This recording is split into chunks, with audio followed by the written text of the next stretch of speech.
And the way she explained it, it's, or my explanation of it, it's that particular matter is a bowling ball, and what she's looking at is smaller than a pea in comparison. So it's considerably smaller, finer particles.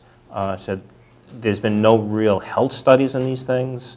So it was, like I said, it was an interesting conversation. She's trying to perform that same study in Boston. She had indicated that she would be interested in testing it, in the Milton area, if she could find appropriate sites to do it. So that's about where the conversation went. Yeah, I don't think she'd be the expert that we're looking at.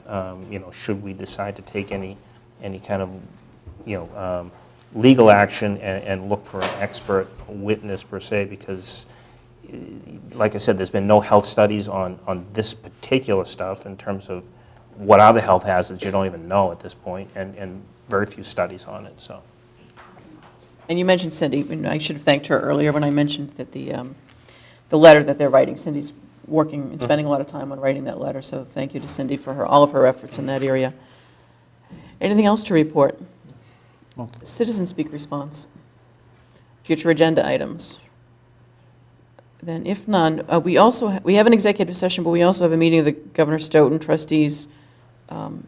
Is that open session or executive session? Okay, so then we will move to our regular executive session and then handle the Governor Stoughton executive session after that. So I will move that we enter executive session to consider the purchase, exchange, lease, or value of real property, 0 Central Avenue, and to discuss strategy with respect to litigation, H&W Apartments, believing that having these discussions in open session would have a detrimental effect on the bargaining position of the body, and to return to open session to adjourn. Second.